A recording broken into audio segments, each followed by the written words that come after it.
दोस्तों, मैं आपको सुनाने जा रहा हूँ हिंदी कहानी पॉडकास्ट की मूल रचना कहानी सबूत।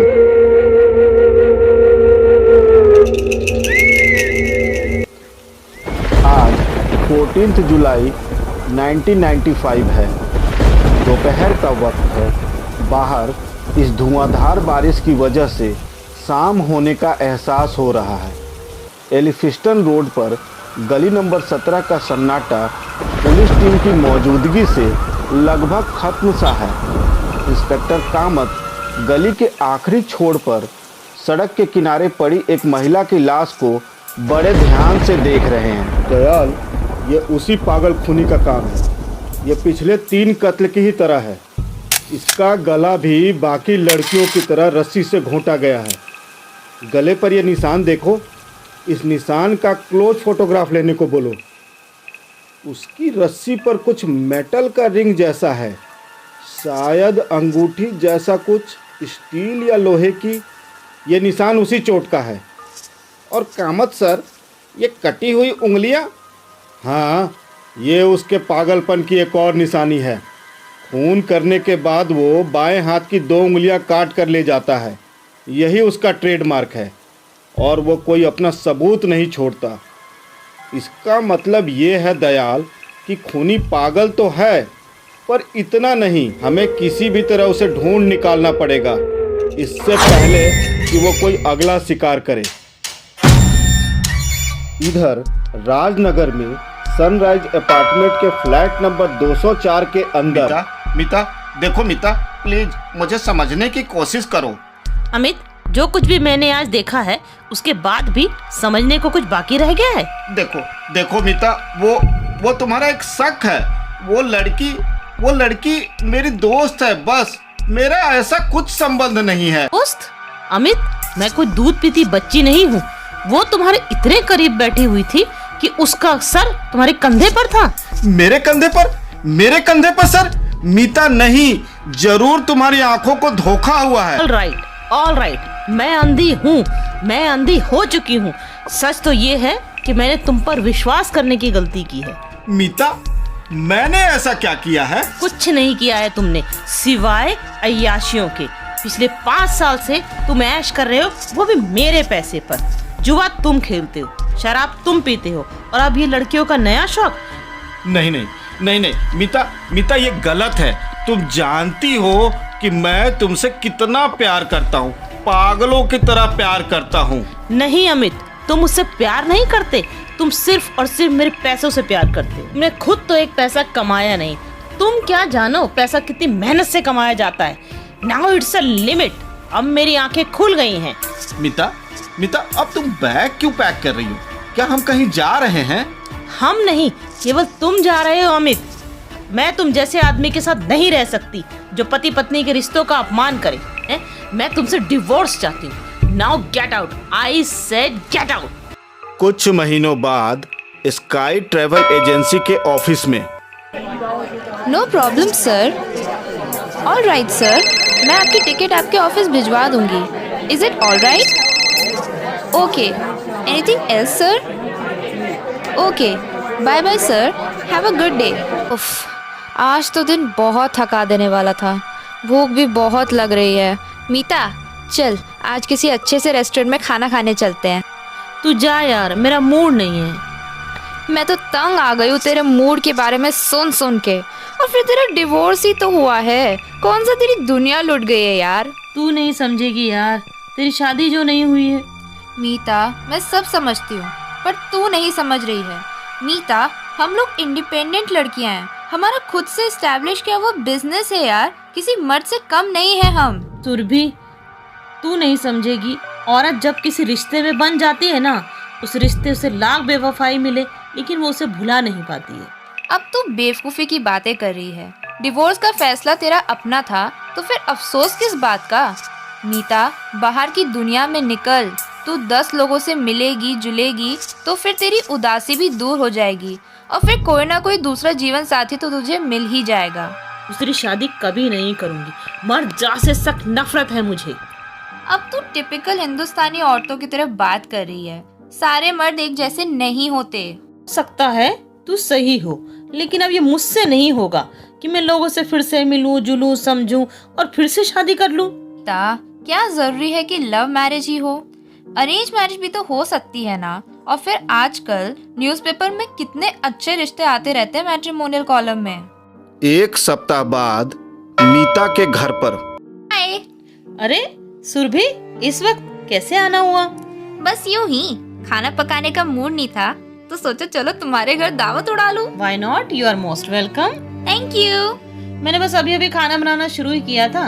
अब 15-20 मिनट लगेंगे, खाना रेडी हो जाएगा। तुम एक काम करो, चल के तब तक ड्राइंग रूम में बैठो। सुरभि मीता के ड्राइंग रूम में बैठते ही टेबल पर रखे आज का न्यूज़पेपर खोलते हुए जोर से कहती है, अच्छा सुन ना, खाने के बाद फिल्म देखने चलेंगे। नहीं यार, आज बहुत दिनों के बाद फुर्सत मिली है ना, चल बैठ के गपशप करेंगे। चलो ये भी ठीक है। ये क्या पढ़ रही हो तुम? ओह, अपनी प्यारी सहेली के लिए प्यारा सा वर्ड ढूंढ रही हूँ। तुम नहीं सुधरोगी। अरे सुन तो, लड़का इंजीनियर है, 25,000 से ज्यादा कमाता है, वेल एजुकेटेड जेंटलमैन, और जात पात का भी कोई टेंशन नहीं है। बोल, इंटरेस्टेड है? सुन, तेरे लिए अच्छा रहेगा ना सुरभि, तू ही कर ले। क्या एक दूसरा सुन, wanted, beautiful, broad minded, well educated. अरे ये सब बातें तो तुझ में है ही। लड़का स्मार्ट, हैंडसम, बिजनेसमैन, डिवोर्सी भी है, वंस अ फेथफुल पार्टनर। मेरी बात मान, तो इस ऐड का ना रिस्पॉन्स दे दे। इसी तरह सोचती रह जाएगी ना तो बुढ़ापा आ जाएगा और फिर कोई घास नहीं डालेगा तेरे को। और फिर मिलने और देखने में हर्ज क्या है? कौन सा तुझे उससे मिलके शादी ही करनी है? बाद में आराम से सोचियो। आखिर तू नहीं मानेगी सुरभि। चल ठीक है। हुई ना बात। 2 सप्ताह बाद।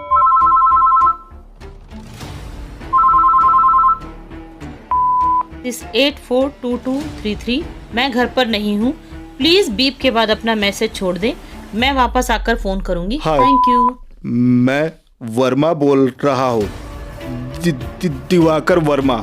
मेरी आवाज़ जो है वो ऐसे ही है। मेरी मैट्रिमोनियल ऐड का जवाब में तुम्हारी चिट्ठी मिली, बहुत अच्छा लगा मुझे। अगर हम दोनों आज शाम को मिल सके ताकि एक दूसरे को अच्छी तरह से जान सके, इफ़ यू डोंट माइंड, तो मैं आज शाम 8 बजे रिवर टच गार्डन रेस्टोरेंट में टेबल नंबर 7 पर तुम्हारा इंतज़ार करूँगा। बाय। शाम के 8 बजे रिवर टच गार्डन रेस्टोरेंट में। सर, मैं आपके लिए कुछ लाऊं? नहीं, मैं किसी का इंतज़ार कर रहा हूँ, उसके आने के बाद ऑर्डर करूँगा। अच्छा ठीक है सर।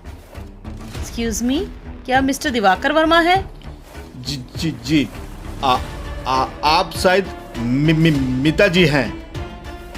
बैठिए ना, मैं आप ही का इंतज़ार कर रहा था। मीता जी, डोंट माइंड, मेरी आवाज़ ऐसे ही है। आपको रेस्टोरेंट ढूंढने में तकलीफ तो नहीं हुई? बिल्कुल नहीं, मैं यहाँ पहले भी आ चुकी हूँ अमित के साथ। अमित उधर शहर के किसी दूसरे बार में। अब बस भी कर यार अमित, कितनी पिएगा? कितनी पीऊंगा? अबे इस बार में जितनी भी है ना वो पी जाऊं ना तो भी मेरे लिए कम है यार। तू जानता नहीं कि दुनिया में सबसे बदनसीब आदमी मैं हूं यार। अमित, तू क्या मीता से अब भी उतना ही प्यार करता है? हाँ करता हूँ उससे प्यार। तो जाके मीता से माफ़ी मांग ले। उसके सामने तू रो, गिड़गिड़ा, उसके पैरों पे गिर जा। ठीक कहता है भाई तू। मैं अभी जाता हूँ मीता के पास। कुछ देर बाद अमित मीता के बंगलों के अंदर पहुंच गया। मीता, मीता, मीता कहाँ हो? मीता, मीता, मीता को सब जगह तलाशने के बाद अमित थककर सोफे पर धड़ाम से बैठ जाता है। तभी उसकी नज़र साइड टेबल पर रखे टेलीफोन पर टिक जाती है। उसके दिमाग में ख्याल आता है क्यों ना आंसरिंग मशीन को सुना जाए। हाय मीता, मैं साधना बोल रही हूँ। मेरे बॉस के लिए कल की बॉम्बे की फ्लाइट टिकट करवा दो। It's urgent please. मैं घर पर ही हूँ, मुझे वापस फोन करना। Thank you. हाय मीता, मैं सुरभि बोल रही हूँ। आज तुम रिवर टच गार्डन में गई कि नहीं, ये जानने के लिए फोन किया था यार। और सुन, अगर कोई अच्छी खबर है ना तो मुझे जल्द से जल्द फोन कर दियो। Okay, bye bye. हाय, मैं वर्मा बोल रहा हूँ, दिवाकर वर्मा। मेरी आवाज़ जो है वो ऐसे ही है। मेरी मैट्रिमोनियल ऐड के जवाब में तुम्हारी चिट्ठी मिली। मुझे बहुत अच्छा लगेगा अगर हम दोनों आज शाम को मिल सके, ताकि एक दूसरे को अच्छे से जान सके। इफ़ यू डोंट माइंड तो मैं आज शाम 8 बजे रिवर टच गार्डन रेस्टोरेंट में टेबल नंबर 7 पर तुम्हारा इंतजार करूँगा। बाय। नहीं, मीता मेरी नहीं हो सकती तो उससे मैं किसी और का भी नहीं होने दूंगा। अमित गुस्से से पागल हो आंसरिंग मशीन से कैसेट निकालकर मीता के बंगलों से बाहर आ जाता है। रात के 9:30 बजे रिवर टच गार्डन रेस्टोरेंट में। अरे आप क्यों तकलीफ कर रहे हैं, मैं खुद ही चली जाती। नहीं, तकलीफ की कौन सी बात है। मैं आपको छोड़ के आता हूँ ना। आइए आइए ना।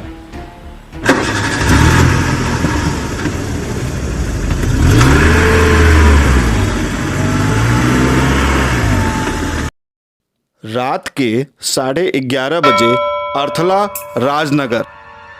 हर तरफ घुप अंधेरा। अंधेरा इतना घना है कि स्ट्रीट लाइट का होना न होने के बराबर है। आसमान में बादल गरज रहे हैं। लगता है थोड़ी देर में मूसलाधार बारिश होगी। तभी अंधेरे को चीरती हुई लाल कलर की वैगन आर गली नंबर 9 के एक मकान के आगे रुकी। तुम यहाँ किस लिए आए हो?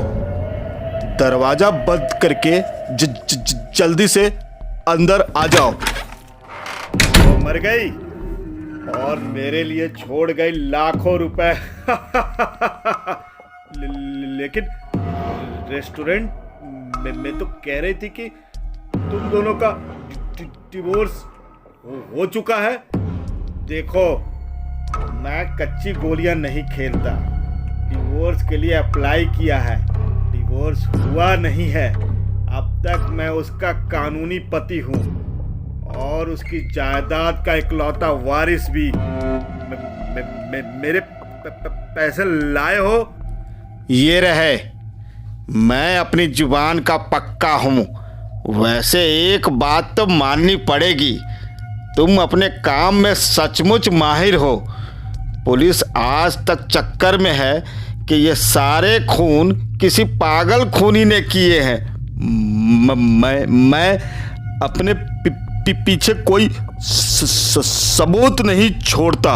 लेकिन मुझे यकीन नहीं था कि तुम मीता पर इतनी आसानी से काबू पा लोगे। इसीलिए मैं तुम दोनों के पीछे गया था उस रिवर टच गार्डन रेस्टोरेंट में। ये तुमने अच्छा नहीं किया। हम दोनों के बीच ये तय हुआ था कि तुम मेरा पीछा नहीं करोगे।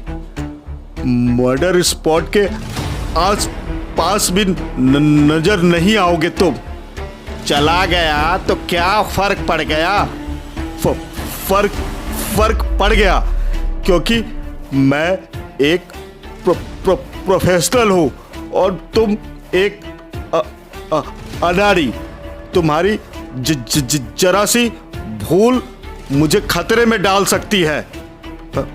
मैंने तुमसे कहा था कि तुम अपने दोस्त के साथ बार में बैठो ताकि जरूरत पड़ने पर गवाही दी जा सके।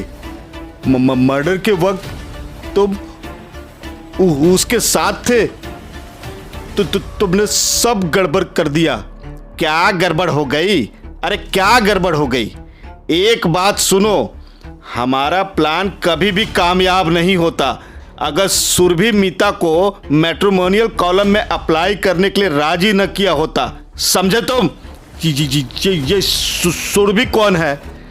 सुरभि मेरी होने वाली बीवी है, बाहर कार में बैठी है। मतलब सुरभि को भी सब कुछ पता है। हाँ, वो शुरू से ही इसमें मेरे साथ है। तुमने मेरे साथ धोखा दिया है। पहले क्यों नहीं बताया कि सुरभि भी इसमें शामिल है? देख यार, तुम खामाखा गुस्सा हो रहे हो। आज तुमने इतनी बड़ी गलती की जिसकी वजह से हम दोनों जेल की सलाखों के पीछे हो सकते थे। मेरा रिकॉर्ड है कि मैं कभी कोई सुराग नहीं छोड़ता। अच्छा, तुम कभी कोई सुराग नहीं छोड़ते। मीता के टेलीफोन रिकॉर्डर से तुम्हारे लिए कैसेट लाया हूँ, इसमें तुम्हारी आवाज़ रिकॉर्डेड है। अगर ये पुलिस के हाथ लग जाता तो मेरा एहसान मानो कि मैं वहाँ पहुँच गया और ये मेरे हाथ लगा। इसका मतलब कि तुम मीता के घर भी गए थे? यह कहते कहते दिवाकर अमित के ऊपर झपटा। दिवाकर के हाथ में जो रस्सी है वो अमित के गर्दन पर कसती जा रही है। कोई चारा न देख अमित बहुत मुश्किल से अपनी जेब से रिवॉल्वर निकाल लेता है। रिवॉल्वर दिवाकर की तरफ है और दिवाकर के हाथ की रस्सी अमित के गले पर कसती जा रही है कि तभी बाहर पार्किंग में सुरभि गोली की आवाज सुनकर कार स्टार्ट करके वहां से भाग जाती है। अगले दिन सुबह तो मैट्रिमोनियल कॉलम में ऐड देकर लड़कियों को फंसाता था। दयाल, बोर्ड का फोटो ले लो। शायद यही वो रस्सी है जिससे लड़कियों का गला घोंटकर मारा गया है। ये देखो दयाल, मेटालिक रिंग जिसका निशान हर लाश के गले पर मिलता था। और सर, ये चाकू हो सकता है इसी चाकू से उंगलियां काटी गई हो। लो ये चाकू और ये रस्सी, ये सारी चीजें कस्टडी में ले लो। और दयाल, लाश की अच्छी तरह से फोटो निकलवाओ और सभी प्रेस में भिजवा दो। कल सुबह हर अखबार में यह खबर छप जानी चाहिए कि पागल खूनी ने खुदकुशी कर ली। और पागल खूनी कोई और नहीं बल्कि अमित श्रीवास्तव ही है। अभी आप सुन रहे थे हिंदी कहानी पॉडकास्ट की मूल रचना कहानी सबूत। अगर आपको हमारी कहानी पसंद आई हो तो कहानी को लाइक करें, शेयर करें, चैनल को सब्सक्राइब करें और बेल आइकन को दबाना ना भूलें। धन्यवाद।